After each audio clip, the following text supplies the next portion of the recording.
चलिए शुरुआत करते हैं आज की न्यूज़पेपर की। पहली न्यूज़ हम देखेंगे वर्ल्ड इकोनॉमिक फोरम की बैठक से रिलेटेड। इसके बारे में कुछ बेसिक जानकारी हम देख लेते हैं।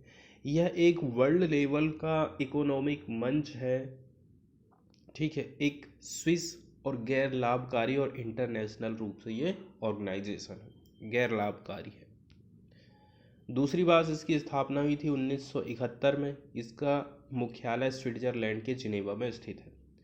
आगे बताया जा रहा है ये क्षेत्रीय मतलब कि लोकल जो इंडस्ट्रियल एजेंडा है इसको आकार देने के लिए पॉलिटिकल, इसके अलावा व्यापारिक, सामाजिक, शैक्षणिक क्षेत्र के अग्रणी नेतृत्व को एक साझा मंच अवेलेबल कराता है। यह एक स्वतंत्र और निष्पक्ष संगठन है जिसका स्वयं का कोई हित इसमें शामिल नहीं। इसके अलावा इसमें बात बताई जाती है कि विश्व आर्थिक मंच द्वारा कई सारी रिपोर्ट जारी की जाती हैं, जिसमें से शामिल है global gender gap report, global competitiveness report, global human capital report, travel and tourism competitiveness report और global risk report, inclusive growth and development report. ये सारी रिपोर्टें इसी के द्वारा जारी की जाती हैं। किसके द्वारा? World economic forum 1971 Switzerland. अब हम देख लेते हैं न्यूज़ की तरफ कि न्यूज़ में कौन कौन सी बातें यहाँ पर दी गई हैं। तो जो अभी वर्ल्ड इकोनॉमिक फोरम की समिट आयोजित की गई थी, इसमें नरेंद्र मोदी ने क्या क्या भाषण दिया है उसको लेकर के ये न्यूज़ आई है।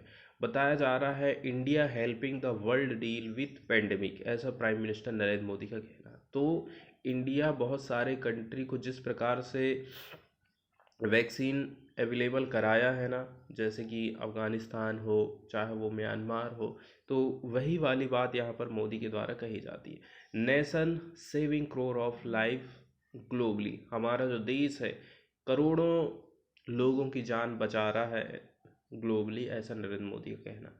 Prime minister Narendra Modi on Monday pitched India as a country that is supporting the world in dealing with the corona. तो delivering a special address to the world economic forums Davos agenda 2022 summit, ठीक है। तो इस बार Davos में हुआ था इसका। तो उनका कहना है कि जो इंडियन डॉक्टर और हेल्थ प्रोफेशनल्स है ना, ये लोग कॉन्फिडेंस को जीत गए हैं ऑफ द वर्ल्ड। किसके? वर्ल्ड विद देयर एक्सीलेंस, अपने काम का जो एक्सीलेंस है उसके चलते चलते कॉन्फिडेंस उनके अंदर पे आ गया है। आज के टाइम में देखोगे ना, India third largest pharma producer है पूरे विश्व में। In covid times we have seen how India following the vision of one earth one health is saving crores of life by giving essential medicine and vaccine to many countries, ऐसा नरेंद्र मोदी का कहना है। इसके अलावा इन्होंने और भी ये कहा कि इंडिया ने यूटिलाइज किया है पीरियड ऑफ द पेंडेमिक को फॉर इंट्रोड्यूसिंग रिफॉर्म। उस टाइम में हमने रिफॉर्म लाए हैं। उनका कहना है इंडिया की जो एक्शन है ना, have placed a major example before the world, हमने विश्व के लिए एग्जाम्पल सेट करके रख दिए हैं। और बात बताई गई है जैसे कि हमने फ्री ट्रेड एग्रीमेंट करें कई सारे कंट्रीज के साथ में इन द वर्ल्ड। इसके अलावा claim that the spirit of entrepreneurship is at a high among the youth, और हमारे देश में ज़्यादातर जो लड़के हैं वो क्या काम कर रहे हैं? खुद के रोजगार में लगे हुए हैं, बेरोजगार नहीं हैं, मतलब जॉब सर्च नहीं कर रहे हैं। इसके बाद अगली जो न्यूज़ है वो हम देखेंगे रेड सी से रिलेटेड, ठीक है। ये जो आप ब्लू कलर की जो पट्टी देख रहे हैं ये है आपका लाल सागर।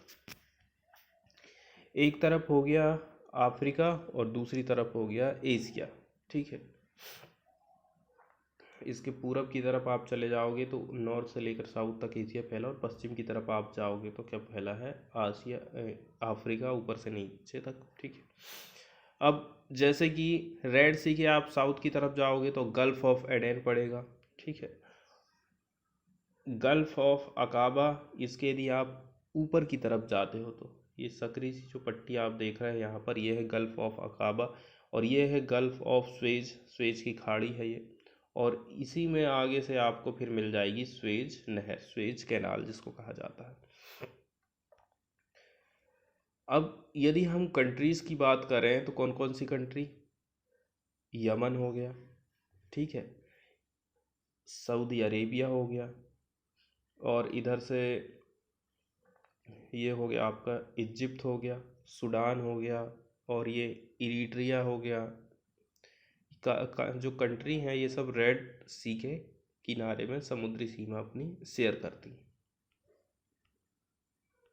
रेड सी का हम मैप देख चुके हैं। इसके बाद अब इसके कुछ कुछ फैक्ट हम देख लेंगे। इसकी लोकेशन कहाँ पर है यह हम देख चुके हैं। तो लाल सागर एक प्रकार से अर्ध संलग्न उष्णकटिबंधीय बेसिन माना जाता है, जिसको हम सेमी इनक्लोज ट्रॉपिकल बेसिन कहते हैं। ठीक है, जो कि उत्तर पूर्व में अफ्रीका, पश्चिम और पूरब की दिशा में आप जाओगे तो अरब प्रायद्वीप से ये घिरा हुआ है। लंबा और संकीर्ण आकार का बेसिन भूमध्य सागर के मध्य और उत्तर पश्चिम तथा हिंद महासागर से दक्षिण पूर्व तक इसका फैलाव माना जाता है। नॉर्थ की तरफ जाओगे तो अकाबा, गल्फ ऑफ अकाबा है और स्वेज की खाड़ी है। ठीक है, और से अलग हो जाता है, जो स्वेज नहर के माध्यम से भूमध्य सागर से जुड़ा हुआ है। इसको कैसे करके जोड़ते हैं हम भूमध्य सागर से, मेडिटेरियन सी से, कैनाल के माध्यम, स्वेज कैनाल के माध्यम से। साउथ की तरफ बाब एल मंडेब, दक्षिणी छोर पर यह बाब अल मंडेब जलडमरू पथ के द्वारा अदन की खाड़ी और बाहरी हिंद महासागर से जुड़ा हुआ है। तो जिस बाब अल मंडेब की हम बात कर रहे थे वो ये है, और गल्फ ऑफ अडेन ये रही, और ये हो गया आपका रेड सी।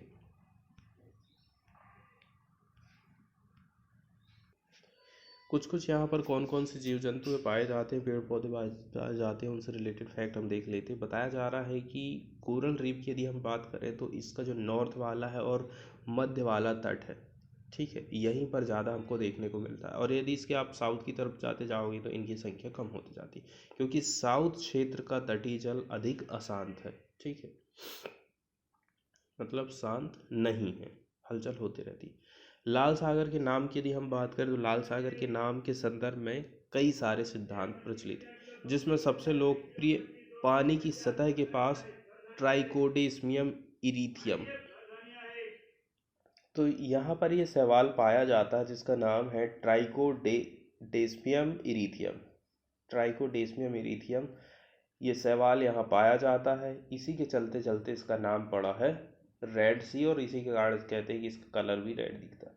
विद्वान का मानना है कि अक्सर एशियाई भाषाओं में प्रमुख दिशाओं, कार्डिनल डायरेक्शन को बताने के लिए रंग का यूज किया जाता है, जिसमें लाल साउथ को बताता है और उसी प्रकार काला सागर नॉर्थ को बताता है। इस हिसाब से इसका नाम पड़ा होगा, ऐसा माना जाता है। न्यूज़ की बात करें तो 2 इंडियंस और 1 पाकिस्तानी की डेथ हो गई है यूएई के टैंकर ब्लास्ट में। यमन के जो हाउदी रेबल्स है ना, इन्होंने क्लेम किया है कि इसकी रिस्पॉन्सिबिलिटी हमने लिया है अटैक की। 2 Indians and 1 Pakistani were killed in a massive explosion in 3 petroleum tankers in Abu Dhabi on Monday. The blast is believed to have been sparked by a fire. ठीक है, ब्लास्ट कैसे हुआ? एक fire के माध्यम से हुआ है। जगह का नाम कहाँ है? Near the Abu Dhabi national oil company facilities in what is claimed as a drone attack by Yemen's Houthi rebels, और इसको ड्रोन अटैक माना जा रहा है। इसके बाद यहीं पर बात बताई जाती है कि एनआईए भी इस घटना की जानकारी को गैदर करने का काम कर रही है। तो 2019 में एक पास किया एक्ट बनाया गया था, नेशनल इन्वेस्टिगेशन एजेंसी एक्ट 2019 में कुछ अमेंडमेंट किए गए। तो एजेंसी को कुछ पावर दी गई कि वो इन्वेस्टिगेट कर सके टेरर के केस को, जिसमें इन्वॉल्व हो सके इंडियन इंटरेस्ट अब्रॉड, ठीक, apart from cases of cyber crime and human trafficking. तो साइबर क्राइम, ह्यूमन ट्रैफिकिंग, तो इसके अलावा जो इंडियंस है ना, यदि टेरर केसेस में इन्वॉल्व हैं तो उनकी भी जांच पड़ताल एनआईए कर सकती है। इसके अलावा एनआईए की जो टीम है वो कांटेक्ट कर सकती है इसके काउंटर पार्ट्स को, कहाँ पर? यूएई में, to determine the facts related to the explosion.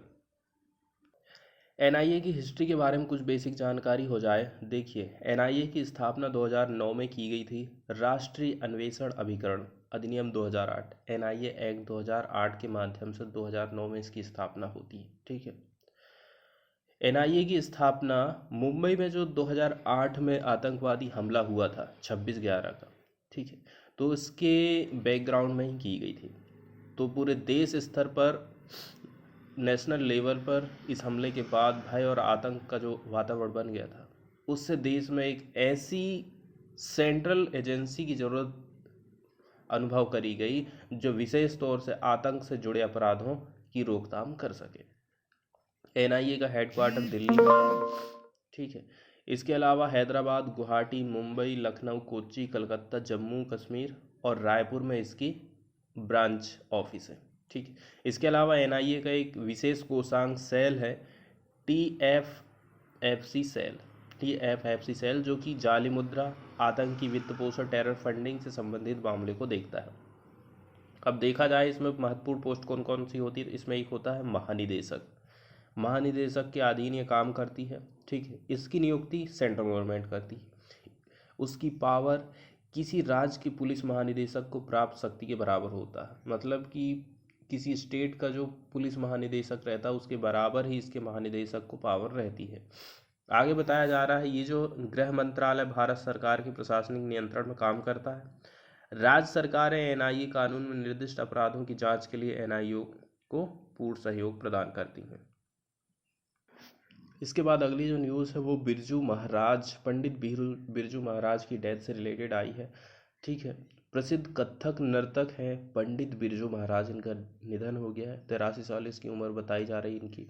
Pandit Birju Maharaj Lucknow घराने से ताल्लुक़ रखते थे। इनका जन्म 4 फरवरी 1938 को लखनऊ में हुआ था। इनका असली नाम पंडित बृजमोहन मिश्र था। वे कथक नर्तक होने के साथ साथ शास्त्रीय गायक भी थे। बिरजू महाराज के पिता और गुरु अच्छन महाराज, चाचा शंभू महाराज और लच्छू महाराज भी काफ़ी प्रसिद्ध कथक नर्तक रहे थे। आगे बताया जा रहा, पंडित बिरजू महाराज ने डेढ़ इश्किया, देवदास, उमराव जान और बाजीराव मस्तानी जैसी कामयाब और हिंदी सिनेमा में मील का पत्थर मानी जाने वाली फिल्मों के लिए डांस कोरियोग्राफ करा था। इनको 1986 में भारत के दूसरे सर्वोच्च नागरिक पुरस्कार पद्म विभूषण से सम्मानित किया गया था। अगली जो न्यूज़ है वो फॉरेन वाले पेज से, इसमें बताया जा रहा है नॉर्थ कोरिया ने और भी मिसाइलों का परीक्षण किया है। Countries fourth weapon test this month as it ignores offer for talk by US. ठीक है, यूएस के साथ में बातचीत नहीं करना चाहता है। दूसरी बात, एक ही महीने में ये चौथी टेस्टिंग देखने को मिल रही है हमको नॉर्थ कोरिया के द्वारा। North Korea fired 2 suspected ballistic missile on Monday. ठीक है, नॉर्थ कोरिया ने 2 बैलिस्टिक मिसाइल की फायरिंग की है, टेस्टिंग की है। ठीक है, Seoul said its fourth weapon test this month as Pyongyang flexes its military muscles with ignoring offer of talk from the United State. Despite beating international sanctions, Pyongyang has conducted a string of weapon tests this year, including of hypersonic missile, as leader Kim Jong-un pursues his avowed goal of further strengthening the military। कुल मिला के ये सब testing करने का मतलब है अपनी मिलिट्री को मजबूत करना। Reeling economically from a self imposed coronavirus blockade, improvised North Korea has not responded to Washington's offer of talks, while doubling down the weapons test and vowing a stronger and certain response to any attempt to rein it in। आगे बताया जा रहा है ये जो testing हो रही है वो किस टाइम में हो रही है इसको लेकर के। तो ये जो लॉन्चिंग है ऐसे टाइम में आई है, डेलिकेट टाइम में। ठीक है, with North Korea sole major ally China set to host the Winter Olympic. ऐसे टाइम में चाइना विंटर ओलंपिक को नेक्स्ट मंथ आयोजित करेगा। इसके अलावा South Korea gearing up for a presidential election in March के महीने में प्रेसिडेंशियल इलेक्शन साउथ कोरिया में होने वाला है। आगे बताया जा रहा है 2 suspected short range ballistic missile were fired east from an airport in Pyongyang early on Monday. किस जगह से ये छोड़ी गई हैं? तो east from an airport in Pyongyang. तो प्योंगयांग का जो एयरपोर्ट है उसके ईस्ट तरफ से इसको छोड़ा गया है। The south Korean military joint chief of staff का कहना है। With Japan also confirming the launch, Japan ने भी इस बात को क्लियर कर दिया। KIMS supervision, the frequent and varied test this year indicate North Korea is trying to improve its technology and operational capability in terms of covert actions.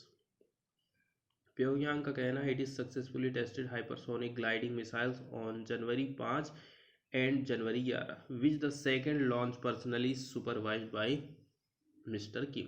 तो last वाला जो परीक्षण किया गया है इसका सुपरविजन किसने किया है? मिस्टर किम ने किया है। इसके बाद वाली जो न्यूज़ है इंटरनेशनल लेबर ऑर्गेनाइजेशन से रिलेटेड है। हाल ही में यदि हम देखें ना तो इसने 100वें एनिवर्सरी मनाया था 2019 में। तो इसके बारे में कुछ बेसिक जानकारी देख लेते हैं। It is the only ट्राइपरटाइट UN agency, ठीक है। ट्राइपरटाइट वर्ड आया जिसका मतलब होता है त्रिपक्षीय। तो ये त्रिपक्षीय यूएन एजेंसी है। It brings together government, employer और वर्कर को ऑफ 187 इसमें मेंबर कंट्री है to set labour standard, develop policy and decisive programme, promote decent work for all women and more. इसका मतलब ये है कि पूरे वर्ल्ड लेवल पर लेबर लोग जो काम करते हैं उनके स्टैंडर्ड को सेट करना, उनके लिए पॉलिसी को डेवलप करना, इसके अलावा डिवाइस प्रोग्राम ताकि प्रमोट हो सके डिसेंट वर्क, किसके लिए? वुमेन और मैन के लिए। हिस्ट्री की यदि हम बात करें तो इसको इस्टेब्लिश किया गया था 1919 में by the treaty of Versailles as an affiliated agency of League of Nations, ठीक। ये किसकी एजेंसी है? लीग ऑफ नेशंस की agency. Became the first affiliated specialised agency of United Nations in 1946। इसका हेडक्वार्टर जिनेवा स्विट्जरलैंड में है। Founding missions इसके बताए जाते हैं। Social justice is essential to universal and lasting peace. आगे बताया जा रहा है promotes internationally recognised human and labour right. तो जो लेबर के जो अधिकार है, मानव अधिकार हैं, उनको प्रमोट करने का काम करता है ILO। Receive the Nobel Peace Prize in 1969 में इसको नोबल पीस प्राइज भी मिला था।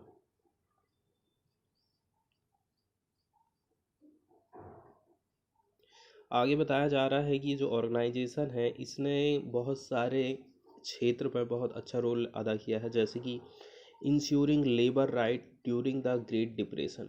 ग्रेट डिप्रेशन के टाइम में जो मजदूरों के अधिकार हैं, जो लोग क्या चाह रहे थे, उनकी डिमांड को भी सामने इसी के द्वारा रखा गया था। डीकोलोनाइजेशन प्रोसेस भी इसी के द्वारा काफ़ी मदद की गई।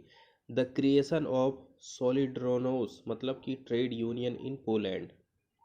इसके अलावा the victory over apartheid in south Africa. South Africa में जो रंग-भेद वाली नीति चली थी उसमें भी इसने काफ़ी महत्वपूर्ण भूमिका निभाया था।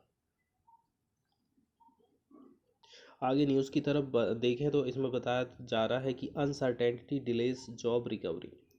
अभी कोरोना की जो कंडीशन चल रही है, पिछले 2 साल हो गए हैं, तो इससे जो जॉब लॉस हुआ है उसकी रिकवरी में कितना टाइम लग जाएगा, इसका अनुमान ILO की तरफ से लगाया गया है।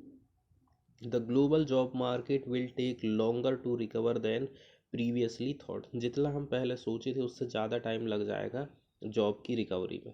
With unemployment level set to remain above pre corona level until at least 2023 due to uncertainty about the pandemic's course and duration, ऐसा लेबर ऑर्गेनाइजेशन का कहना है। इस एजेंसी ने एस्टिमेट लगाया है कि 52 मिलियन, ठीक है, जो जॉब है ना इन 2022 वर्सेस प्री कोरोना लेवल, ठीक है, मतलब कि विरुद्ध pre corona levels which is about double its previous estimate from June 2021। पहले का और अभी का यदि हम देखें तो जो एस्टिमेशन है ना वो डबल हो गया। Disruptions are set to continue into 2023 when there would still be about 27 million fewer job, it said in the world employment and social outlook report.